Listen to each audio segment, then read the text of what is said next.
Voilà les amis, je vous invite à prendre place. Nous allons débuter ce culte. Voilà, je vous invite à vous asseoir. Soyez tous les bienvenus. Ce matin, notre désir, c'est de célébrer notre Dieu, de pouvoir lui dire avec nos paroles, nos prières, combien il est grand, combien l'œuvre rédemptrice qu'il a accomplie à la croix est magnifique dans nos vies. Et c'est cette réalité que nous voulons tous vivre. Et je veux introduire ce culte par la prière, bien évidemment, remettre ce temps afin que Dieu puisse bénir chacun, chacune. Père éternel, ce matin, nous nous réjouissons de savoir que ton regard se pose sur ton peuple. Voici ton peuple, Seigneur. Nous sommes là réunis pour la gloire de ton nom, pour te dire, Seigneur, combien nous te sommes reconnaissants, de savoir, Seigneur, que nous sommes saints, de savoir que nous sommes une nation sainte, de savoir, Seigneur, que désormais, nous sommes lumière du monde. Quel privilège! Et pourtant, Seigneur, nous ne méritons rien.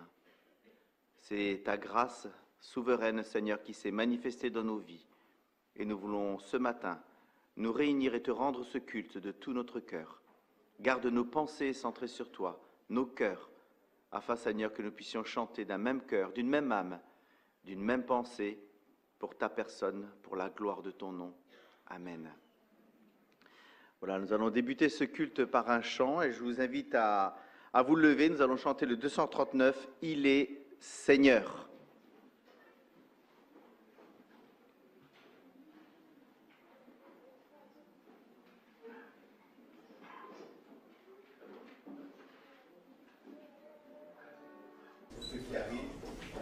Alors il y a de la place devant ici à gauche pour ceux qui arrivent, si jamais il n'y a pas de place derrière.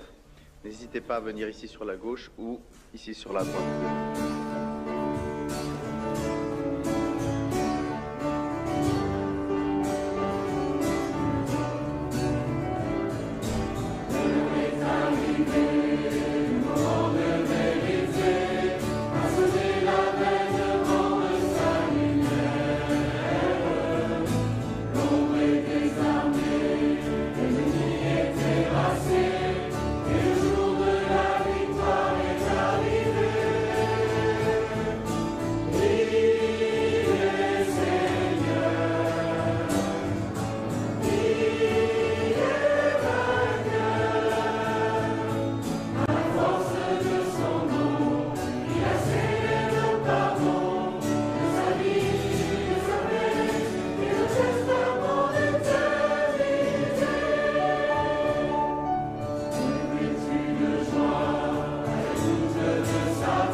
J'aimerais prendre avec vous ce matin un texte qui se trouve dans le livre des Actes, au chapitre 9.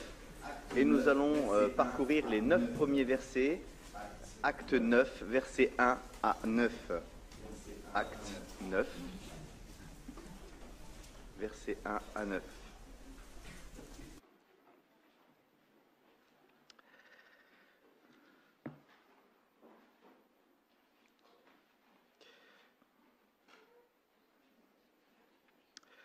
Cependant, Saul, qui respirait encore la menace et le meurtre contre les disciples du Seigneur, se rendit chez le souverain sacrificateur et lui demanda des lettres pour les synagogues de Damas, afin que s'il s'y trouvait quelques-uns, hommes ou femmes, qui suivent cette voie, il les amène liés à Jérusalem. Comme il était en chemin et qu'il approchait de Damas, tout à coup, une lumière venant du ciel resplendit autour de lui. Il tomba par terre et entendit une voix qui lui disait « Saul, Saul, pourquoi me persécutes-tu » Il répondit « Qui es-tu, Seigneur » Et le Seigneur dit « Moi, je suis Jésus que tu persécutes. Il te serait dur de regimber contre les aiguillons. » Tout tremblant et stupéfait, et il dit « Seigneur, que veux-tu que je fasse ?» Alors le Seigneur lui dit « Lève-toi, entre dans la ville et l'on te dira ce que tu dois faire. » Les hommes qui voyageaient avec lui s'étaient arrêtés, muets de stupeur. Ils entendaient la voix mais ne voyaient personne. Saul se releva de terre et malgré ses yeux ouverts, il ne voyait rien. On le prit par la main pour le conduire à Damas. Il fut 3 jours sans voir et ne mangea ni ne but. Jusque-là.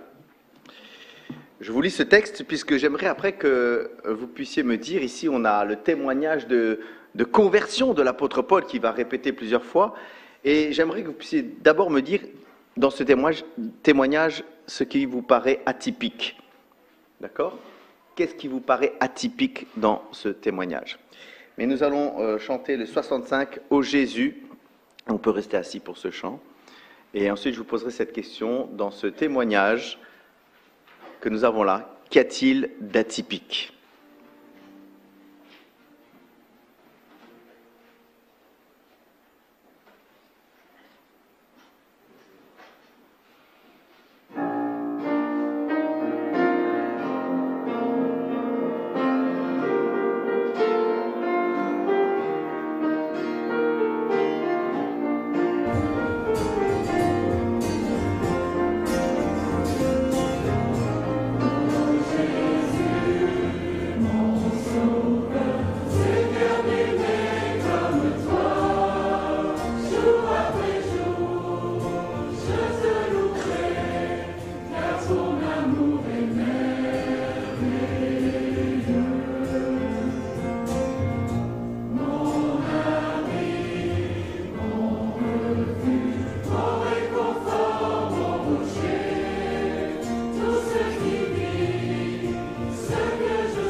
Voilà les amis, vous avez ici le récit de la rencontre de Saul de Tarse qui deviendra ensuite l'apôtre Paul avec la personne de Jésus lui-même.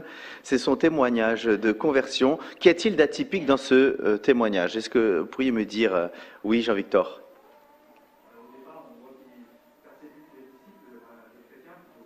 Oui, alors tout le monde ne dit pas dans son témoignage, ben moi j'étais un persécuteur de l'Église, c'est pas rien, effectivement, c'est... Oui.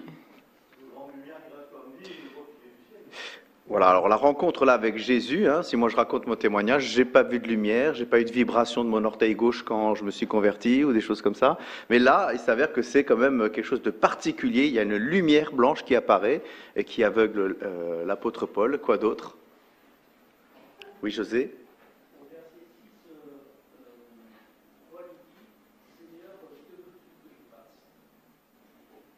Oui.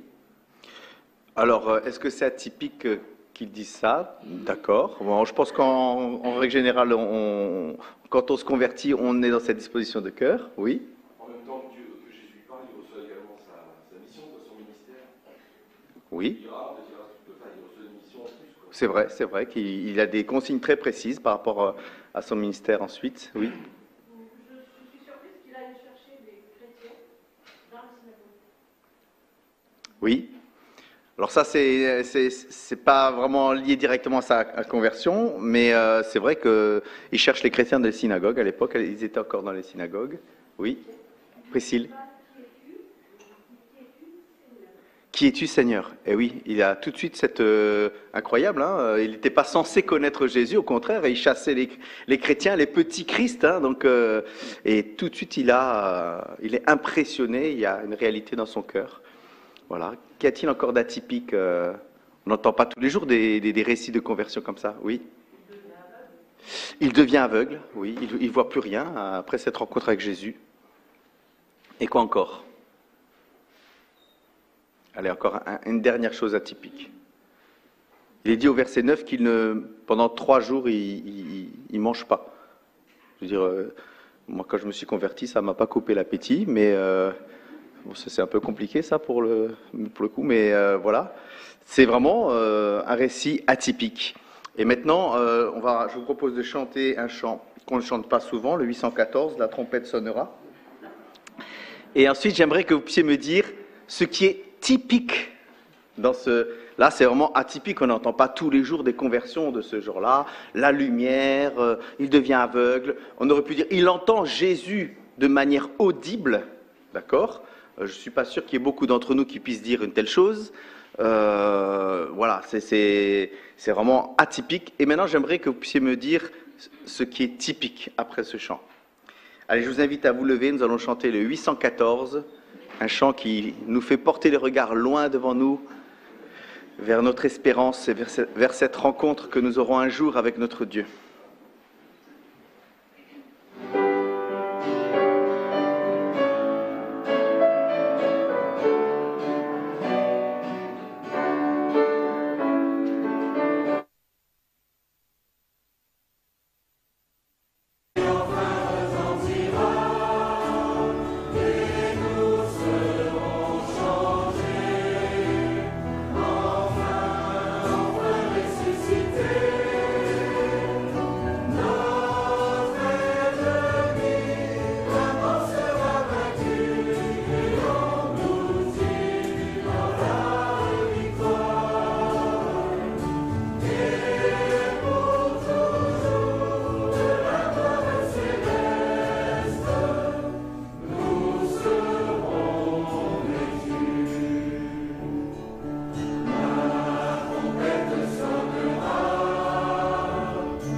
Olivier.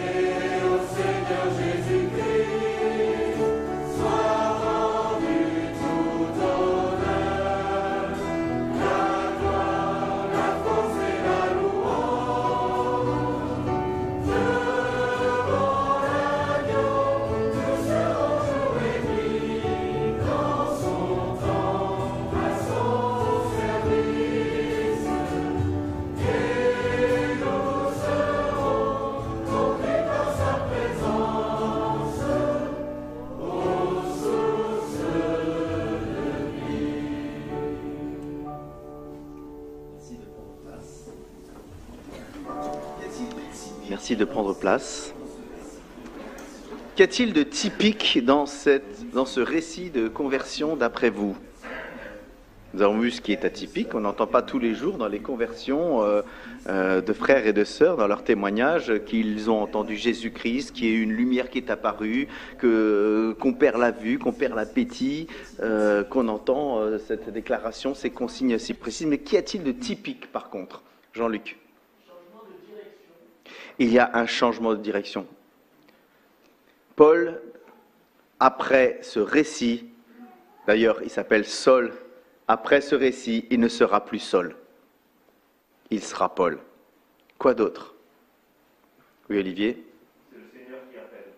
C'est le Seigneur qui parle à son cœur, oui. Quelqu'un a levé la main, je ne sais plus où. Qu'y a-t-il d'autre?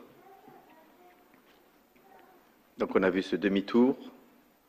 Il y a une rencontre personnelle avec la personne de Jésus-Christ. Qu'est-ce qu'on pourrait encore dire dans ce qui est typique dans cette conversion de l'apôtre Paul? Oui, Anne. Il a un cœur transformé, une vie transformée. L'homme qui était violent, l'homme qui persécutait, va être celui qui va être prêt plus tard. Il dira, je serai prêt à donner ma vie pour vous. Celui qui ôtait la vie est prêt ensuite à la donner. Il y a un avant, il y a un après. Alors je vous ai raconté tous ces récits pour vous dire tout simplement que, vous savez, dans un témoignage de conversion, on a tous un témoignage différent, qui est atypique. Parce que le Seigneur nous arrête sur le chemin de la vie, sur ton chemin de vie, de manière différente. Les uns et les autres, nous avons des récits différents. Mais nous avons des choses qui sont communes. Tous sans exception, nous avons fait une rencontre personnelle. C'est ça la conversion. Tous sans exception, il y a eu un avant et il y a eu un après. Chacun à son niveau. Alors, je vous évoque toutes ces choses parce que ce matin, nous allons avoir des témoignages.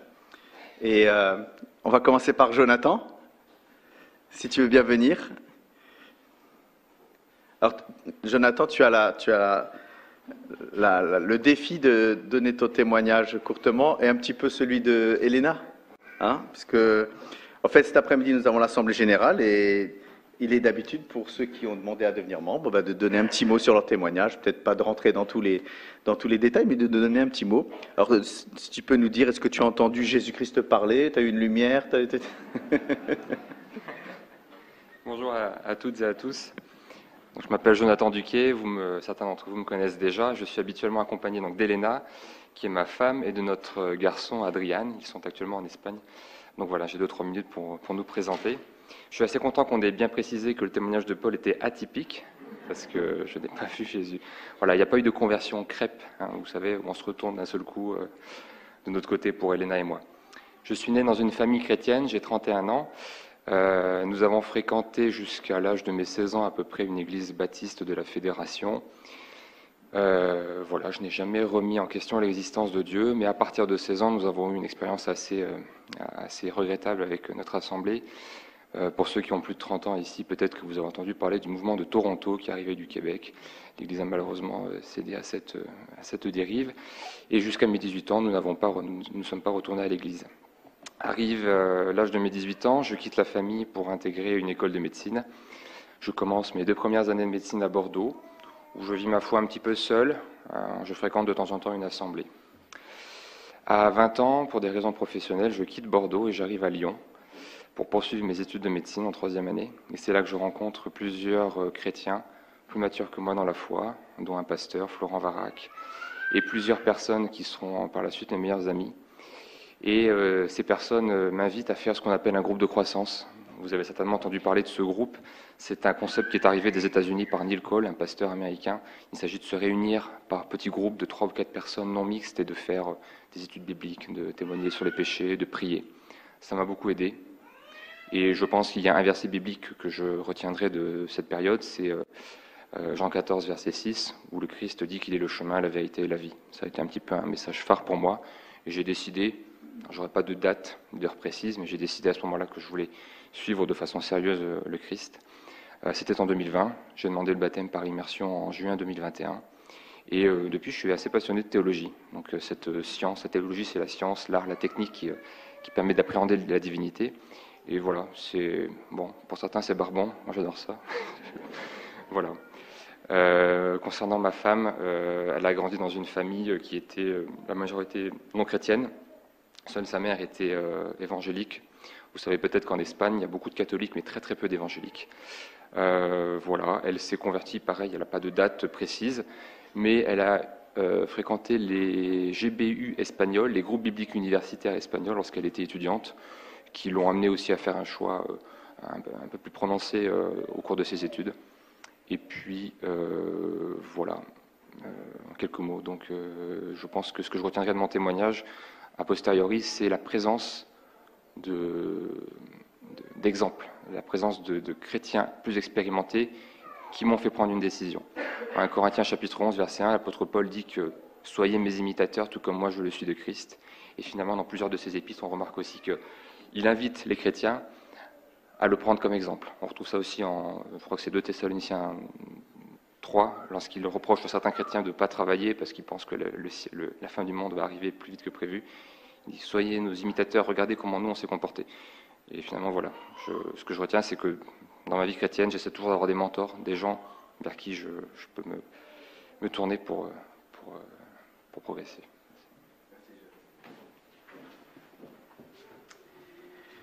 Merci Jonathan. Je vais demander à Ronnie et à Véronique aussi de s'approcher, qu'ils puissent nous donner courtement un petit mot de témoignage.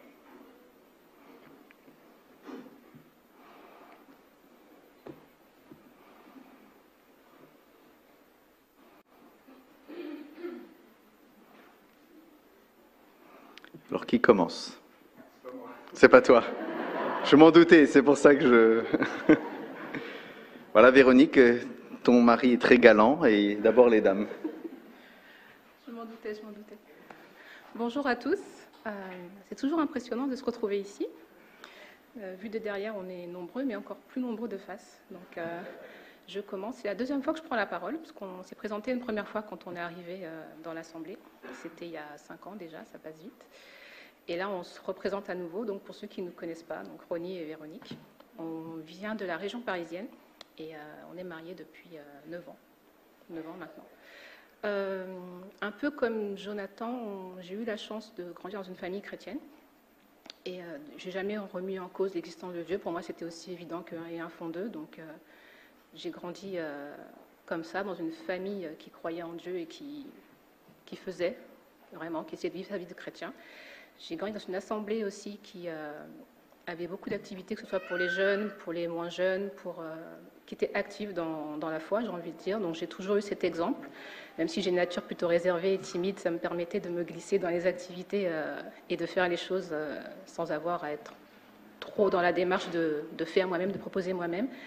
Et tout a été jusqu'à peu près mes 18 ans aussi, où il y a eu un gros bouleversement dans l'assemblée que je fréquentais, où au bout d'un moment, les frères et sœurs n'avaient plus à s'entendre et ils ont préféré se séparer, partir chacun de leur côté. Et à 18 ans, c'est quelque chose que je souhaite à personne. Quand on est chrétien, quand on croit en plein de choses et qu'on a des exemples, tout s'effondre. Donc pendant un petit moment, j'étais très en colère. J'ai continué à aller à l'église, bien sûr, en me disant ça m'énerve. Très honnêtement, ça m'énerve de me dire qu'il y a des frères et sœurs qui m'ont enseigné, qui m'ont appris et qui n'ont pas réussi à avancer, à aller au-delà des conflits qu'ils avaient. Mais ça ne m'a pas empêché de continuer à aller à l'église parce que je me suis rendu compte assis à ce moment-là qu'on a des frères et sœurs qui nous accompagnent, mais le point qu'on vise, c'est Jésus, c'est Dieu. Donc si eux se sont perdus, ce n'est pas la raison pour que je fasse la même chose. Donc c'est vrai que c'est plus compliqué et qu'on a un peu de confiance qui s'évapore, mais j'ai continué à avancer aussi. Et petit à petit, plein de choses se sont mises en place. Et puis moi, qui étais plutôt de nature réservée et timide, j'ai commencé à participer, à faire les choses. Je me suis dit, justement, j'ai reçu beaucoup d'enseignements, j'ai reçu beaucoup d'amour, beaucoup d'activités. Donc j'ai fait la même chose avec ceux qui étaient plus jeunes que moi. Et ça a duré jusqu'à ce qu'on déménage et qu'on arrive dans la région. Et aujourd'hui, même si je n'ai pas attendu aujourd'hui pour faire des petites choses par-ci, par-là dans cette assemblée, j'aimerais m'investir un peu plus, connaître un peu plus les problématiques, les besoins et peut-être apporter ma touche s'il y a besoin et si Dieu m'envoie dans cette direction. Je crois que c'est tout pour moi. Si jamais vous avez des questions, je suis disponible à la fin du culte. Mais je vais laisser la place à Ronnie. Merci. Rebonjour, donc Ronnie, Véronique. Effectivement, c'est la deuxième fois qu'on se présente. J'aime pas du tout être devant. Je suis quelqu'un qui est, comme vous avez pu le remarquer, je discute facilement, mais quand c'est un peu plus formel, je suis pas là. J'ai grandi également dans une famille chrétienne. Donc, ma mère est catholique, mon père était protestant, et moi pas du tout. Donc, j'y allais pas. À l'âge de 9 ans, je me suis levé un matin où j'étais chez mes grands-parents. Mon cousin allait à l'église et je me suis dit, pourquoi pas le suivre. Et depuis, je n'ai jamais lâché l'église. Et je n'ai pas la vocation de devenir pasteur. Par contre, j'aimerais bien m'investir pour donner ma pierre à l'édifice dans ce que je peux. Donc, voilà.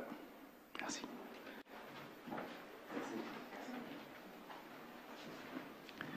Il faut les faire monter plus souvent, comme ça ils seront plus habitués à parler, n'est-ce pas?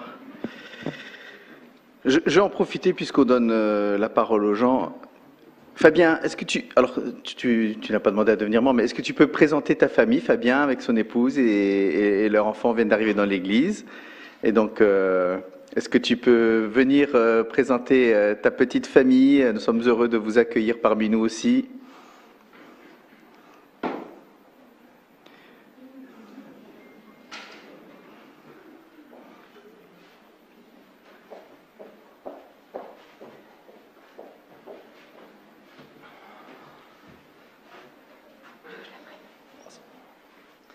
Bonjour à tous.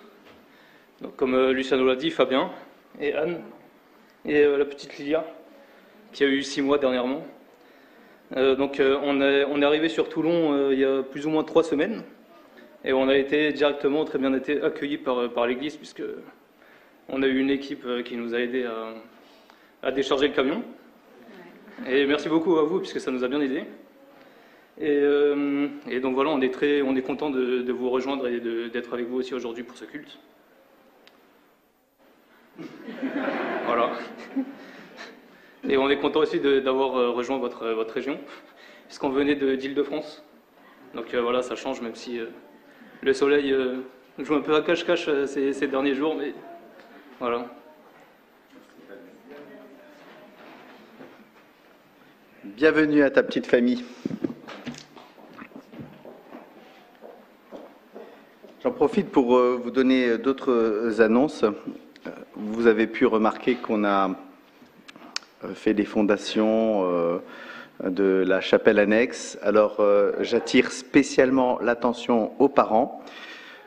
Aujourd'hui, on va éviter les toboggans sur la terre et ne pas laisser les enfants rentrer dans la zone qui est là-bas pour la bonne et simple raison qu'il y a des fondations qui font plus de 2 mètres.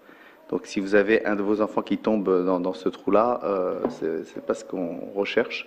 Donc là où il y a la rubalise, interdiction, personne ne doit y être. Donc demain, les choses seront de nouveau sécurisées, mais aujourd'hui elles sont ainsi. Il y a l'Assemblée Générale cet après-midi. J'attire vraiment l'attention à chacun. Si vous voyez un enfant qui est motivé, vous savez bien que lorsqu'on dit « tu ne vas pas là », c'est le seul et unique endroit où l'enfant a envie d'y aller. Donc, je vous invite tous, en tant qu'adultes, à surveiller qu'il n'y ait personne qui soit dans cette zone, s'il vous plaît.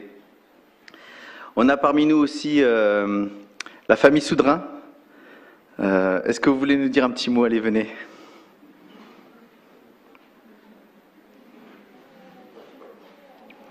Vous avez entendu parler de toutes les péripéties d'Alain, ses opérations. Peut-être vous pouvez nous donner un petit mot rapidement. Bonjour à chacun et chacune. Vous avez vu, hein, je ne marche pas trop mal. Donc ça montre qu'il y a des progrès de ce côté-là. C'est vrai que ça m'a permis de fréquenter l'hôpital américain de Bamako. Mais ça a donné surtout l'occasion de témoigner auprès du personnel et d'encourager. Il y a quelques membres du personnel qui est chrétien dans cet hôpital et de les encourager. Même certains patients, j'étais appelé à aller les voir pour les encourager. Donc il n'y a pas que cet aspect opération. Alors, du point de vue de la santé, je marche mieux, il y a beaucoup de progrès. Mais j'ai toujours des douleurs et si je marche longtemps, ça crée quelques problèmes. Ceci étant, on a pu faire une jolie marche avant-hier et qui m'a vraiment fait plaisir. J'ai pu crapahuter un petit peu, mais il faut faire attention. Voilà, pour ce qui est de ma santé, Christiane va parler de l'autre partie, un peu moins drôle. Alors, on est rentré en France depuis Bamako le 20 décembre. Et de façon définitive. Donc, on était basé à Bamako comme pays d'où on rayonnait dans les pays d'Afrique francophone pour notre ministère. Et suite à différentes situations rencontrées, pas uniquement politiques, hein, parce que quand on parle du Mali tout de suite, voilà, effectivement, on est parti, comme a dit quelqu'un, on est parti au bon moment, surtout nous en tant que Français. Mais sinon, on n'a pas eu à souffrir. Notre couple, en tout cas, n'a pas eu à souffrir des problèmes parce que nous étions français. On a quitté le Mali pour différentes raisons, en particulier administratives. On est actuellement et jusqu'en juin dans une période d'arrêt santé, arrêt maladie, arrêt restauration, justement suite à ce que nous avons vécu. Mais ce que j'aimerais dire, c'est qu'on avait quand même, et sur place, un ministère extraordinaire que le Seigneur nous a permis d'accomplir, avec de belles personnes, avec de belles ouvertures, aussi bien dans les églises qu'au niveau des individus, et même par des ONG non chrétiennes, où on avait ces occasions de témoigner. Donc nous sommes pour le moment un peu SDF, pour le moment on est chez les Jolis, après on va aller en Alsace, après on va aller en Guyane chez notre fils dernier, après on va aller à La Réunion chez Jonathan et Esther, jusqu'en juin où il y aura un bilan qui sera fait de nouveau entre Pierre pour voir par rapport à la suite. Par rapport à la suite, on a des pistes qui sont à l'étude, mais on nous a demandé de ne pas prendre de décision pour le moment. Donc s'il y a un sujet de prière particulier, c'est effectivement la santé d'Alain, mais aussi que nous soyons restaurés et que le Seigneur, nous soyons à l'écoute, qu'on puisse être comme Saul, bon, pas pour la conversion, mais par rapport au ministère. Où est-ce que le Seigneur veut qu'on aille? Dans quel ministère il veut qu'on s'engage? Et puis, quelle est la suite? C'est en même temps excitant parce qu'il a toujours quelque chose en réserve pour nous. Donc, voilà rapidement quelques nouvelles. Alors, on va prier aussi pour vous, pour votre ministère, toutes ces années de service aussi déjà. Et le Seigneur va encore vous utiliser, on en est convaincus. Alors j'ai encore les annonces. Tim, tu as prochainement une date qui te préoccupe un petit peu. Vas-y. Bonjour à chacune et à chacun. Comme vous le savez, la saison des mariages va bientôt commencer. Et c'est Hélène et moi qui ouvrirons le bal, si tout va bien, le 2 avril. L'occasion de vous rappeler que vous êtes tous cordialement invités. Et c'est valable aussi pour nos amis de Brignoles que j'aperçois. Donc, le 2 avril à 15h30, ici même, pour la cérémonie à l'église et le vin d'honneur qui suivra. J'aimerais aussi rapidement profiter de ce temps pour vous remercier pour votre aide. Et encore ce matin, on me demandait si c'était encore possible d'aider. Alors, rassurez-vous, c'est encore possible. Et vous avez derrière, là, dans le sas d'entrée, une feuille. Alors je sais que les panneaux de Chris et Mikey sont énormes, on ne nous voit presque pas, mais on a un petit emplacement en rouge. Et il y a, voilà, si vous voulez participer pour la dernière semaine concernant le vin d'honneur, il y a la liste, il suffit de vous inscrire et de bien lire les consignes. Merci encore à chacune et à chacun. Alors, on va aussi prier que le Seigneur éclaircisse un peu le ciel pour le 2 avril, puisque l'apéritif se fait dehors, je crois. Normalement. Allez.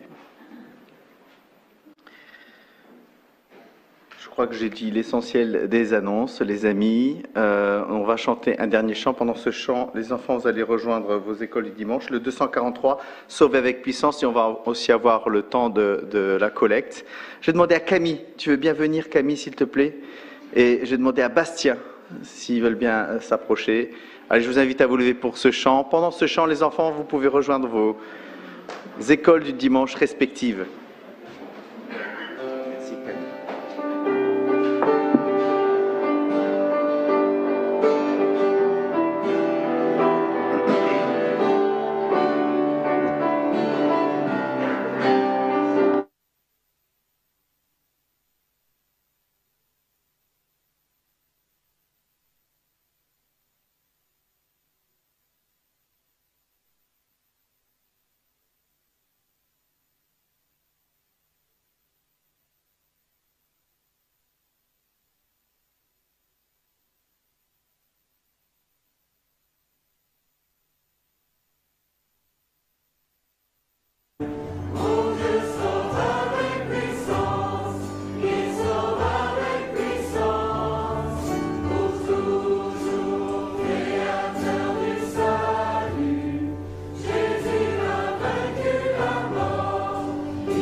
À prendre place. Je vais prier pour nos enfants, pour nous-mêmes. Ce matin, c'est Charles Baumann qui va nous exhorter, nous édifier au travers de la parole. Il est pasteur sur l'église baptiste de Brignoles et donc c'est important aussi pour nous de le voir de temps en temps. On ne le voit pas souvent, mais il est présent avec son épouse. Donc ce sont les parents de Chris Baumann, si certains n'ont pas fait encore le lien. Oui, Chris Baumann qui va se marier prochainement aussi, qui a mis un pancarte comme ça, d'après Tim. Voilà, en tout cas, on se réjouit de les savoir. Je vous invite à incliner vos têtes, nous allons prier pour ce temps. Père, nous voulons que ta parole, maintenant, soit une parole vivante dans le cœur de nos enfants, dans nos cœurs. Seigneur, nous avons évoqué cette transformation que tu opères dans le cœur des uns et des autres. Seigneur, nous te connaissons comme notre Dieu, nous te connaissons comme notre Roi. Seigneur, nous sommes des saints, nous sommes de ceux, Seigneur, qui ont part à l'héritage. Et notre désir, c'est d'être à l'écoute, de ne pas être des auditeurs oublieux. Apprends-nous à marcher selon ta volonté, ainsi que pour nos enfants et nous-mêmes. Nous réclamons que ton esprit agisse. Amen. Merci Charles.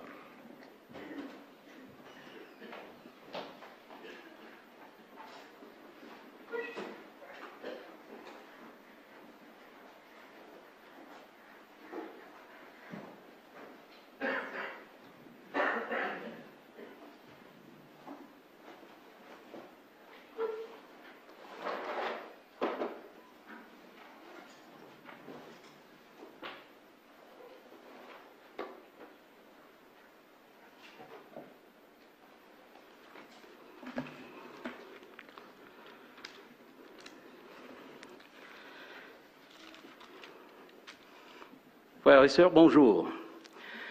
Quand je pense à cette église, le premier mot qui vient de mon cœur, c'est merci. Merci premièrement, Luciano, pour ce privilège d'être avec vous. Ça fait bientôt 7 ans, fin du mois, ça fait 7 ans depuis que nous sommes ici en France. Et merci de nous avoir supportés. Merci pour votre amour pour le Seigneur, pour l'église de Brignoles. Juste quelques petites nouvelles. L'église de Brignoles a connu les hauts et les bas depuis très très longtemps. Et dans ces périodes de bas, vous avez été présents. Merci beaucoup pour tous ceux qui sont intervenus, tous ceux qui ont prié, tous ceux qui ont donné afin que ce lieu puisse être toujours sur place. Les 2 dernières années, on avait les difficultés, on avait une augmentation, après on avait ceux qui sont partis pour les différentes raisons. Et puis, c'est Dieu qui bâtit son Église. Et ce qui est encourageant, c'est de savoir qu'il y a juste quelques semaines, on a pu avoir une baptême de 4 jeunes qui sont donnés leur cœur au Seigneur. On avait les personnes qui sont parties et puis après nous avons les personnes qui viennent.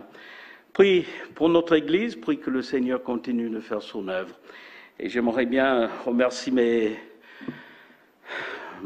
collègues, on se trouve souvent à la Pasto, pas dans ces habits-là, on est différents dans les autres habits.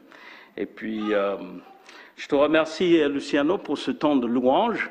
C'est magnifique comment le Seigneur, il organise les choses. C'est un passage qui a été lu ce matin, cette réflexion sur la conversion de l'apôtre Paul. C'était la base que j'avais même pensé de lire tout ce passage. Après, j'ai dit peut-être ça sera un peu trop long. Après, j'ai trouvé un autre passage qui est peut-être un peu plus condensé, qui est plus juste, qui parle de la même chose, mais quand même, il parle de cette question: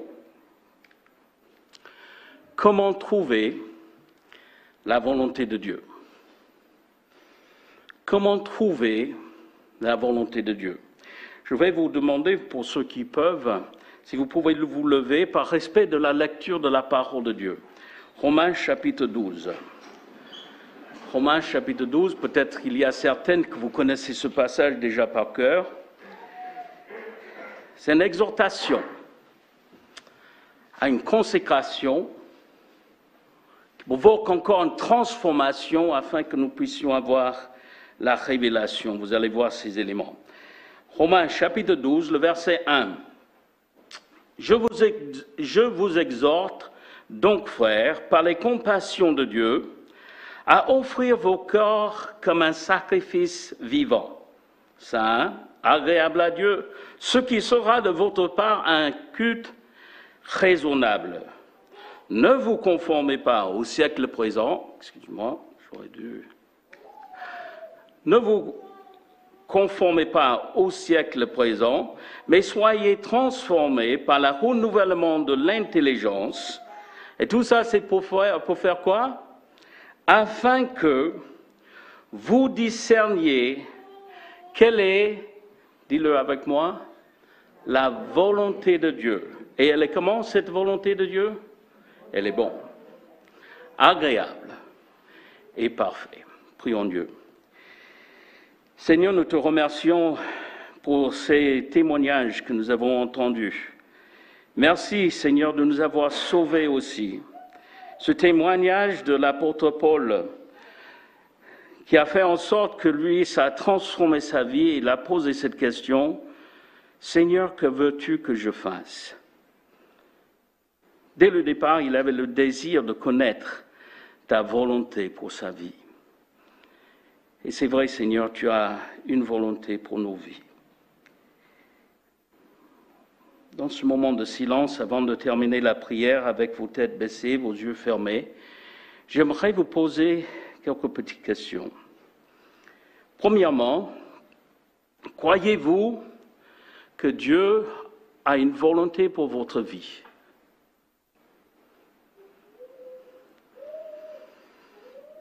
Deuxième question, est-ce que vous êtes en train de faire la volonté de Dieu pour votre vie?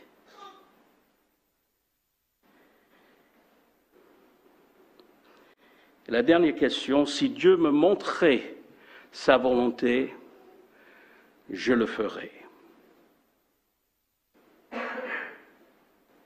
Bon, c'est dans le silence et dans ce moment de réflexion, Seigneur, nous te remercions que tu es mort pour tous afin que ceux qui ne vivent plus pour eux-mêmes. Nous sommes sauvés pour servir, pour faire ta volonté, non pas la nôtre. Au nom de Jésus. Amen. Merci, vous pouvez vous asseoir. Bon. Est-ce que quelqu'un sait faire les puzzles? On a les amateurs. Est-ce que vous pouvez venir pour m'aider, s'il vous plaît? C'est Sophie? Voilà. Il y a d'autres personnes, peut-être une autre personne? Vous savez faire les puzzles? Ah, voilà une autre. Ah, tu aimes bien faire, oui? Ok. Bon, alors, quand vous approchez un puzzle, comment vous abordez? Qu'est-ce que vous faites? Les coins. Les coins. C'est-à-dire que là, ça c'est un... Ah, voilà un coin, c'est ça? Oui. Voilà, on a les coins, ok? On ne va pas faire tout, hein, mais c'est juste pour nous aider un peu. Après, bon, je vais vous donner. Alors, qu'est-ce qu'on fait après? Qu'est-ce que tu fais après le... Après les coins, c'est les bords. C'est les bords, ok? Est-ce que tu trouves un bord là? Ok. Bon, voilà. On voit que ça démarre bien.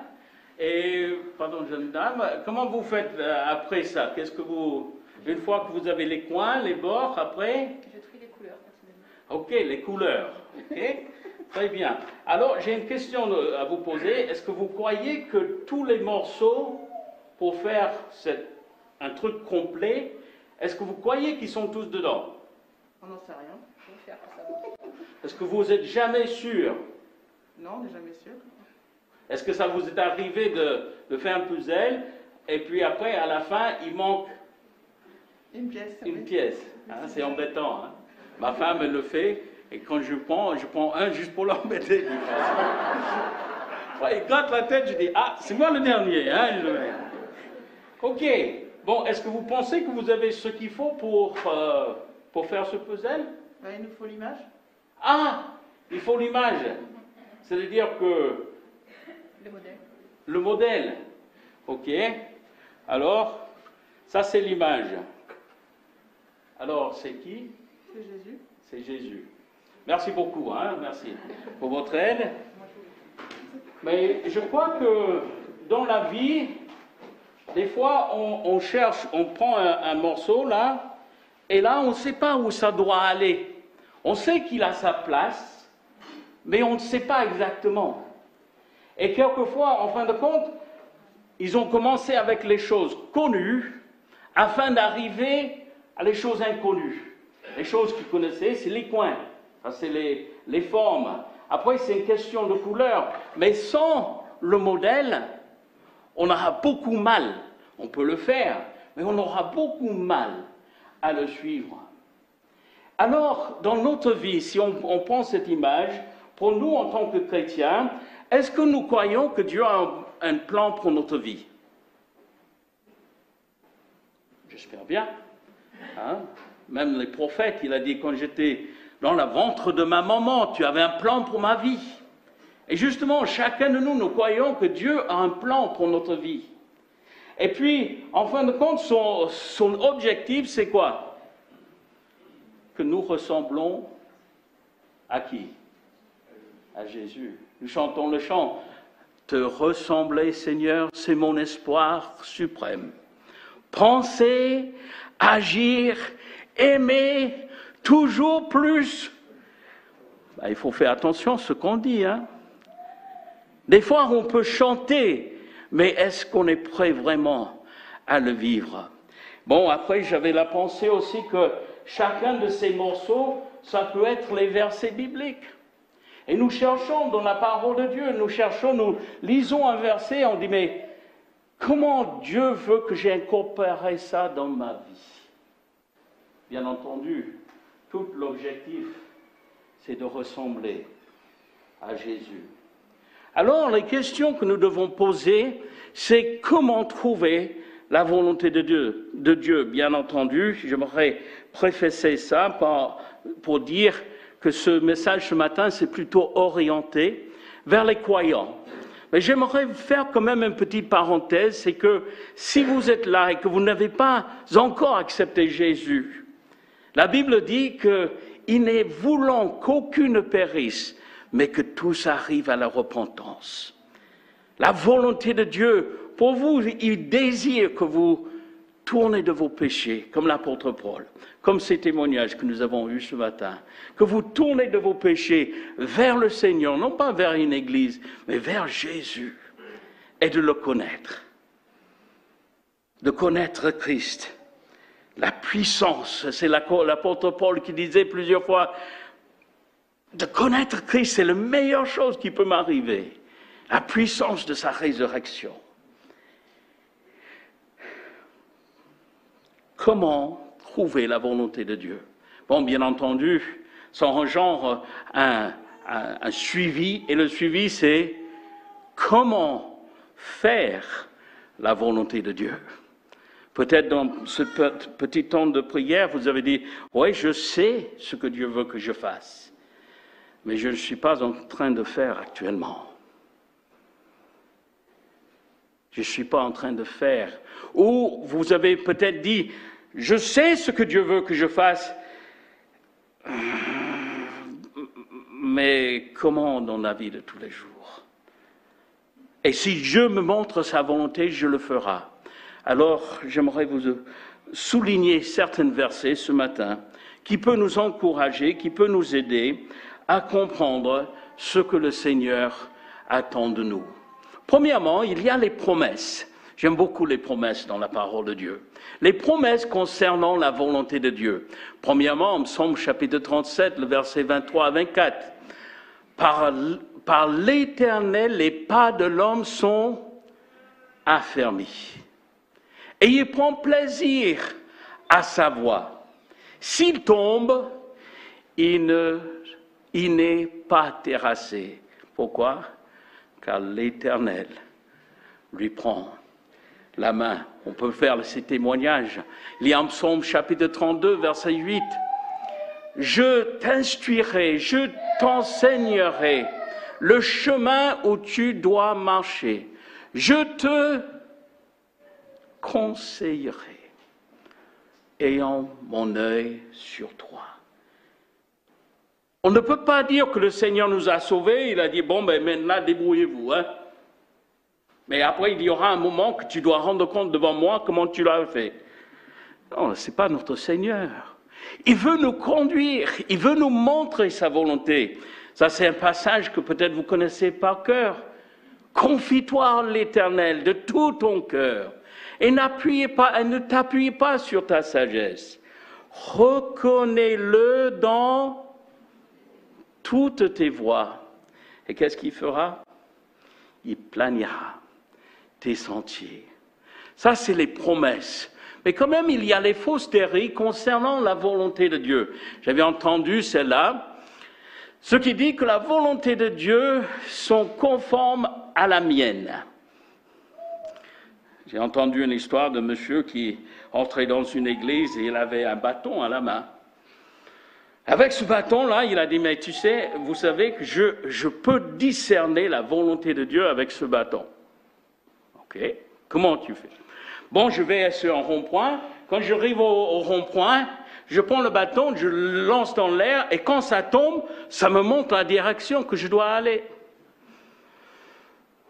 Bon, quelqu'un dit, mais c'est vrai, ça marche tous les coups. Oui, mais des fois, je dois lancer 3 ou 4 fois avant qu'il tombe là où il faut qu'il tombe. Nous disons des fois, bon, je vais faire... Et aussi, j'avais entendu les personnes qui ont dit, mais je ne veux pas faire la volonté de Dieu. Si je consacre ma vie tout à Dieu, il va m'envoyer dans un coin perdu du monde. Il y a les gens qui disent, tourne vers toi-même. Bon, bien entendu, je crois que Dieu nous a équipés. Dieu nous a donné les dons pour exercer, pour accomplir le don ou sa volonté pour notre vie.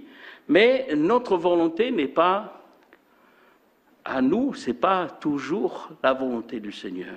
Jésus lui-même, il a dit non pas ce que je veux, mais ce que tu veux. Un autre, c'est le plan de Dieu, sont uniquement pour une certaine catégorie de personnes. Ça, c'est pour les pasteurs. Les pasteurs doivent connaître la volonté de Dieu, mais je suis simple chrétien, je ne dois pas ou je ne peux pas connaître la volonté de Dieu.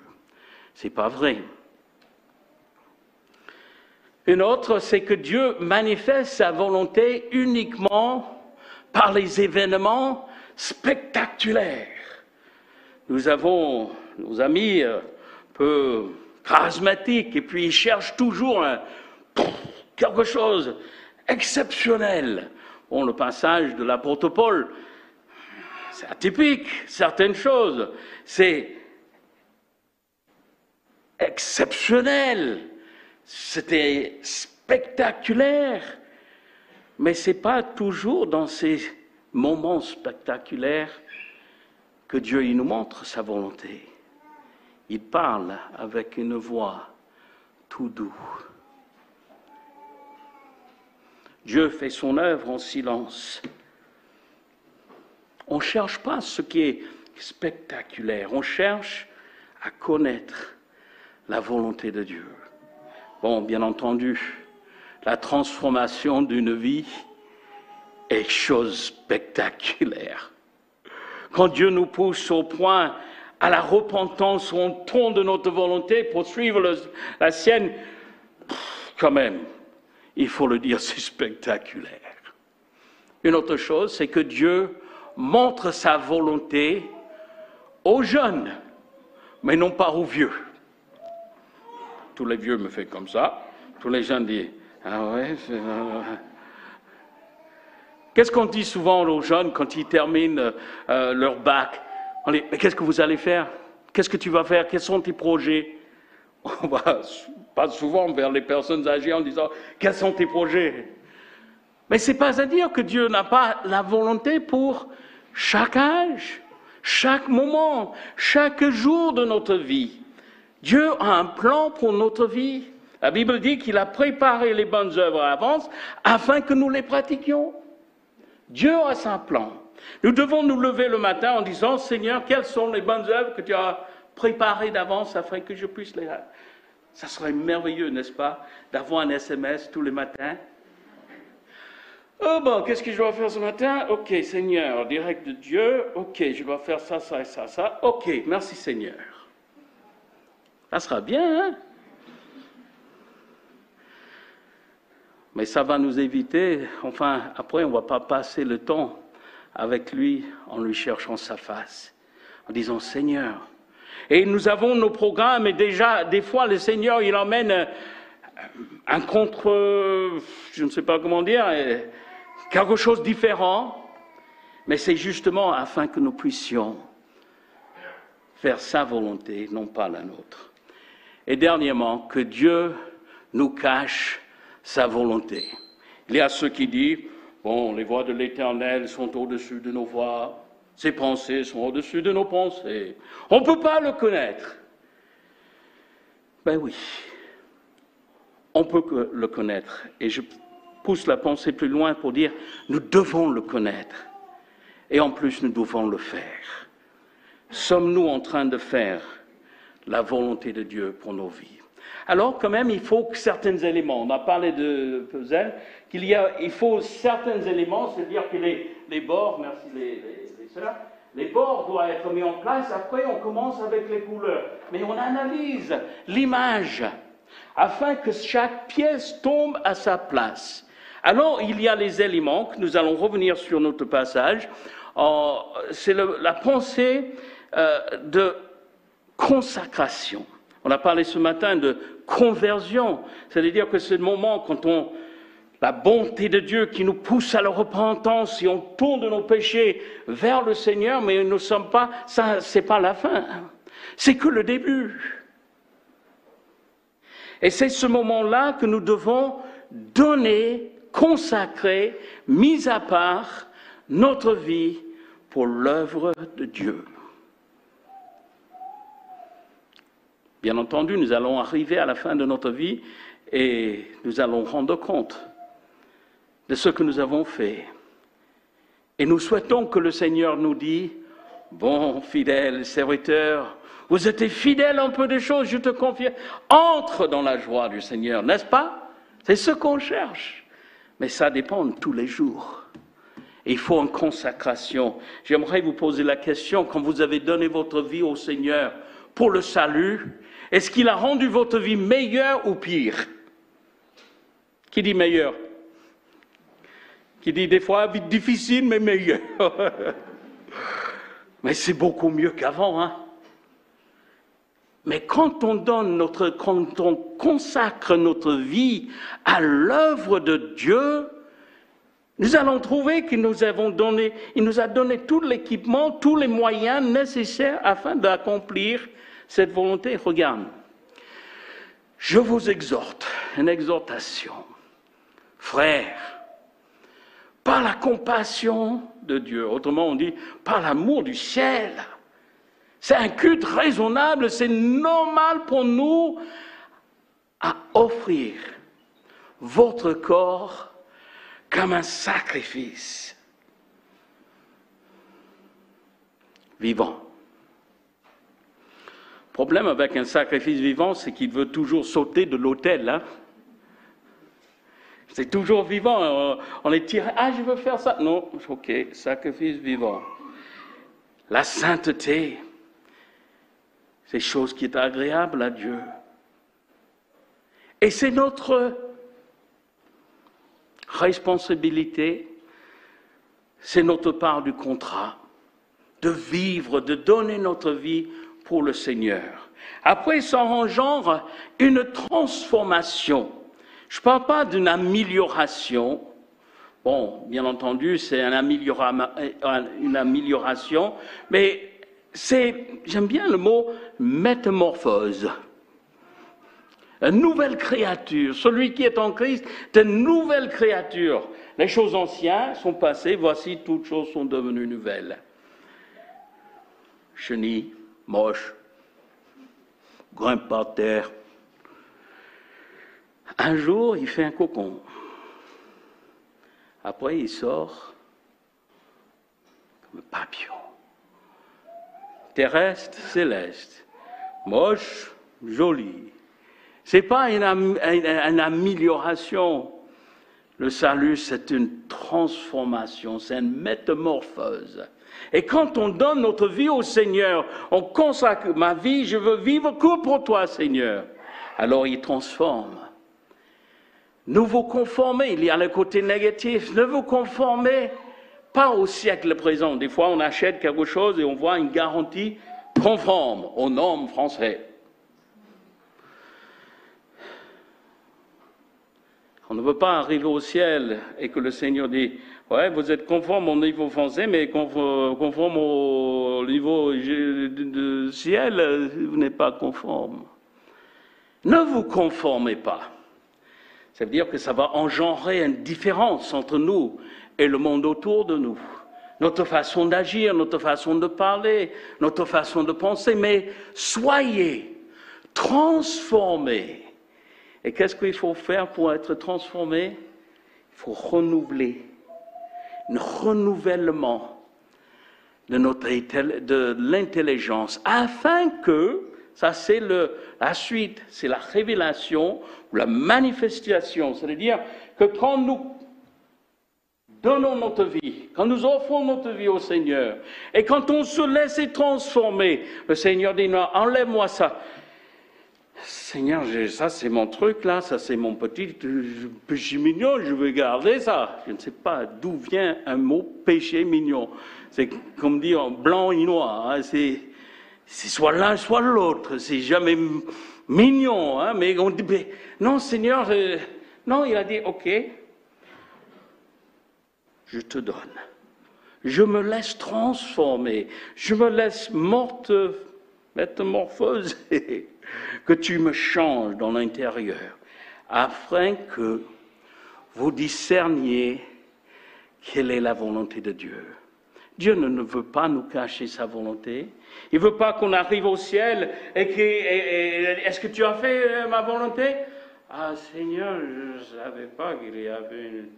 Si, Dieu nous montre sa volonté. C'est à nous de discerner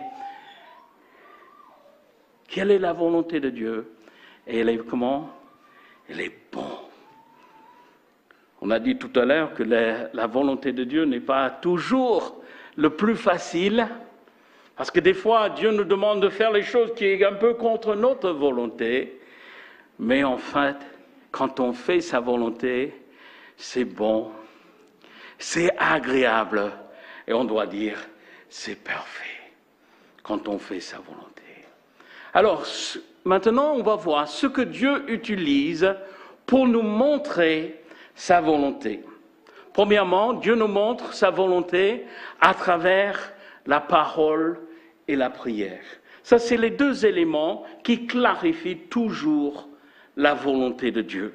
Combien de fois j'avais les personnes qui ont dit « Dieu m'a dit de faire ceci ».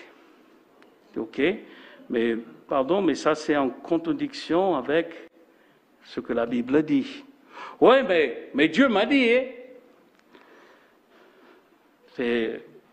Attention, hein. La volonté de Dieu pour nous, c'est de jamais contredire sa parole. Psaume 119, verset 105, ta parole est une lampe à mes pieds et une lumière sur mon sentier. Bon, on est devant une décision, on ne sait pas quoi faire. Alors qu'est-ce qu'on fait? On appelle à droite à gauche? Non, on va dans la parole. Commence à lire la parole. Imbibé avec la parole de Dieu. Et Dieu va nous diriger. La prière. Après, il faut le dire, des fois le Seigneur, il utilise les événements spectaculaires, comme l'apôtre Paul.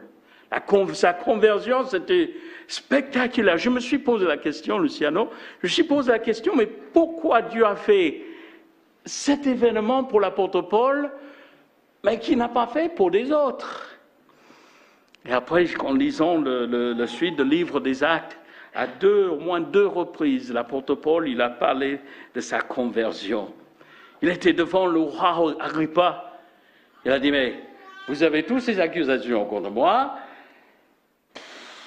Tout ce que je sais, c'est qu'un jour, j'étais sur le chemin. Dieu s'est manifesté à moi. Il m'a transformé la vie. Et j'aimerais juste faire une petite parenthèse. Votre témoignage personnel, c'est, après la parole de Dieu, c'est un outil que le Seigneur utilise pour toucher le cœur des gens. On ne peut pas contredire quelque chose qui t'a changé la vie. Les moyens spectaculaires, des fois, mais pas tous les fois.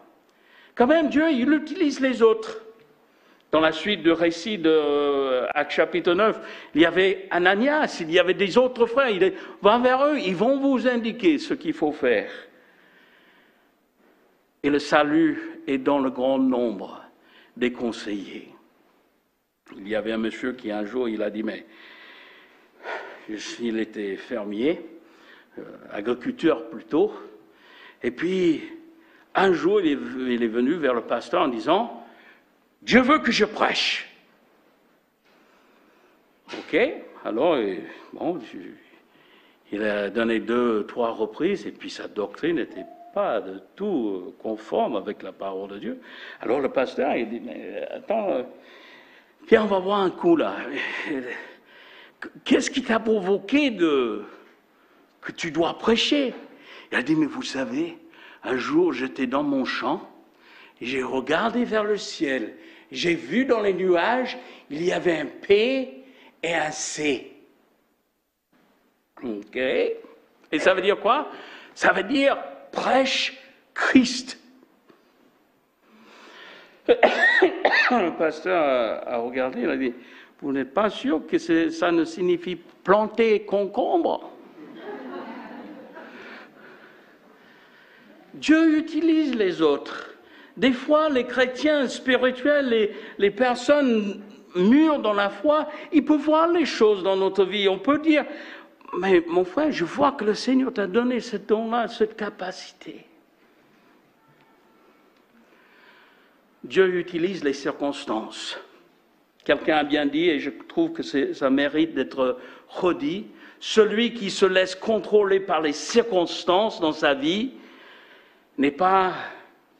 Enfin, il est contrôlé par les émotions, les circonstances plutôt que la parole de Dieu et que le Saint-Esprit de Dieu.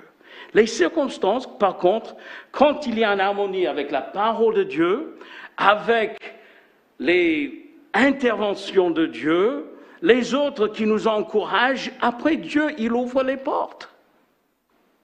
Regarde, Romains chapitre 8, verset 28, nous savons du reste que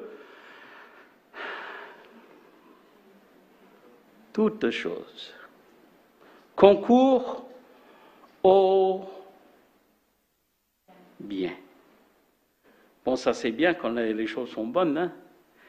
Mais quand les choses sont mauvaises, on doit quand même trouver le ressort dans ça en disant, Seigneur, il y a quelque chose de bien, si tu veux m'apprendre quelque chose à travers cette situation difficile. Toutes choses concourent au bien pour ceux qui aiment Dieu, de ceux qui sont appelés selon son dessein. Et après, il y a le Saint-Esprit. Mais maintenant, j'aimerais approfondir cette pensée. Comment être sûr que c'est le Saint-Esprit? Bon, nous avons toute une gamme de personnes qui voient certaines... Ça, c'est Dieu, quelqu'un qui tombe, ou ceci, ou cela. Bon, mais comment être sûr que c'est Dieu? Le grand problème pour nous, je trouve que c'est nous, enfin c'est moi, ma volonté, je veux faire ce que je veux. Mais comment être sûr que c'est le Saint-Esprit qui nous dirige? Premièrement, Dieu est glorifié. Dieu est glorifié. Regarde Jean 16, verset 13.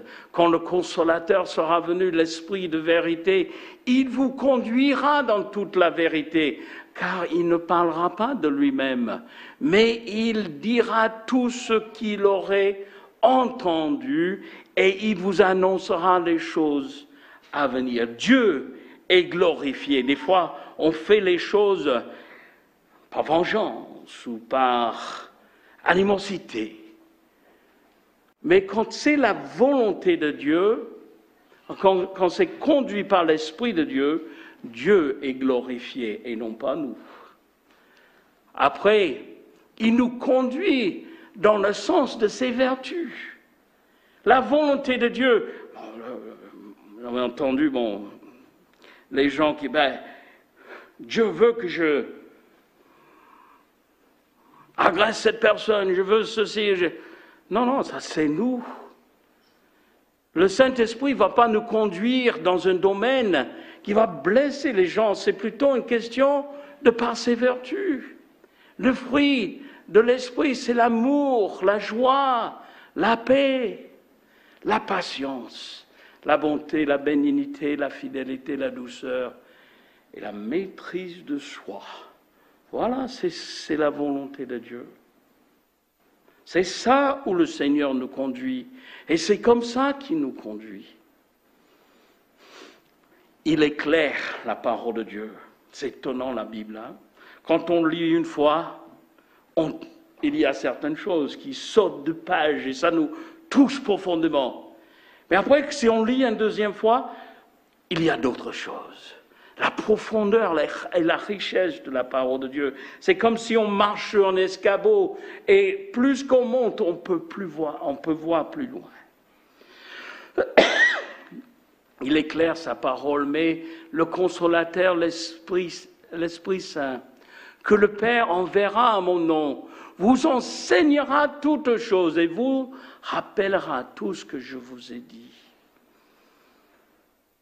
Il ne faut jamais penser que la volonté de Dieu est contraire à la parole de Dieu. Et le Saint-Esprit ne va jamais nous conduire dans un domaine qui est en dehors de cet coffrage. Il donne une paix intérieure liée avec la Bible. Oh, la paix que Jésus donne, je ne la connaissais pas. Tout sur mon chemin rayonne. C'est magnifique cette paix de Dieu, n'est-ce pas? Surtout dans les difficultés, quand les circonstances autour de nous sont pas agréables. Mais Dieu nous a rempli le cœur de sa présence, de sa paix, de pouvoir confronter ces difficultés. Je vous laisse la paix. Je vous donne la mienne. Je vous donne ma paix. Je ne vous donne pas comme le monde donne, que votre cœur ne se trouble point et qui ne s'élarme point. Peut-être vous pouvez me dire, mais quand même, Charles, attends un peu. Jonas n'a pas dormi dans le fond du bateau, là? Oui.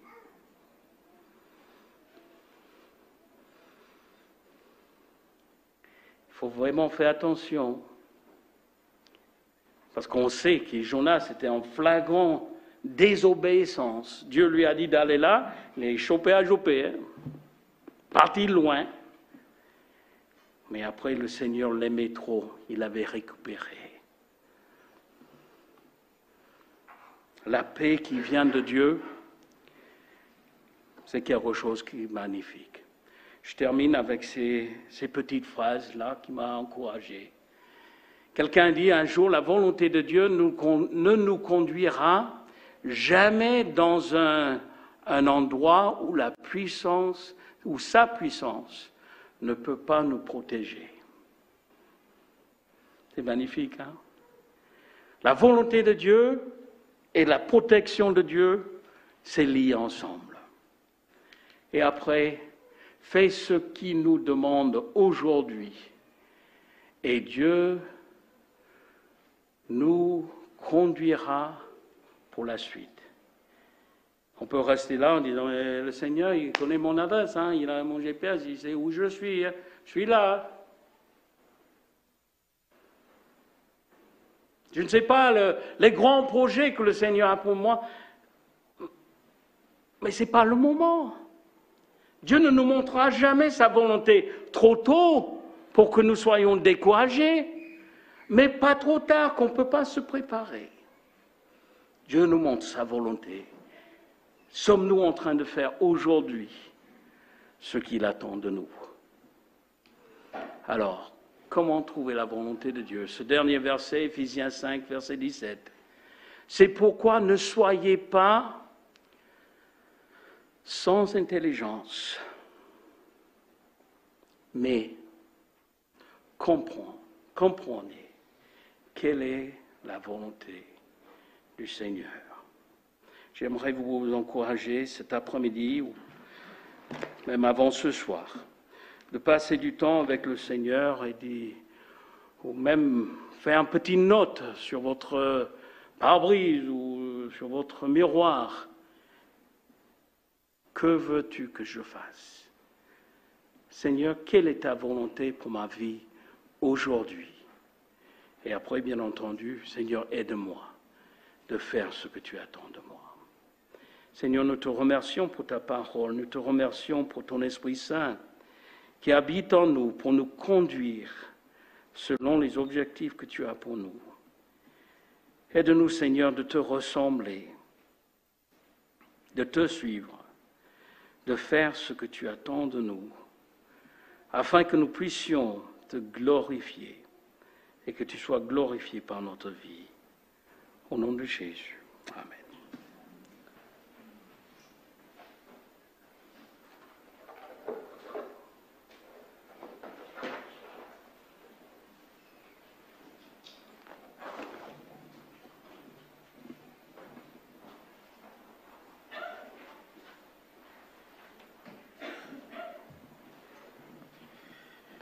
Merci Charles pour cette exhortation.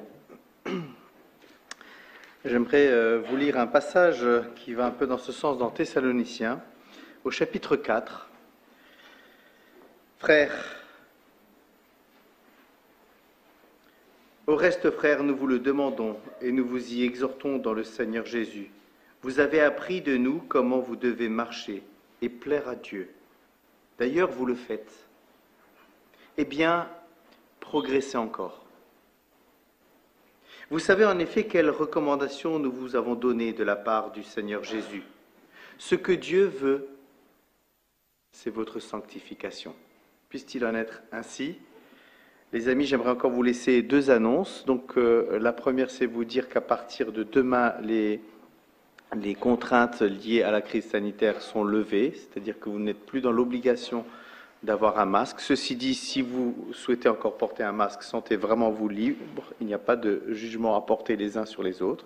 Ceux qui veulent continuer à porter le masque, portez-le. D'ailleurs, nous continuerons à mettre à disposition des masques à l'entrée avec du gel hydroalcoolique. Aussi vous dire que nos repas fraternels habituels que nous pratiquions chaque dimanche reprendront.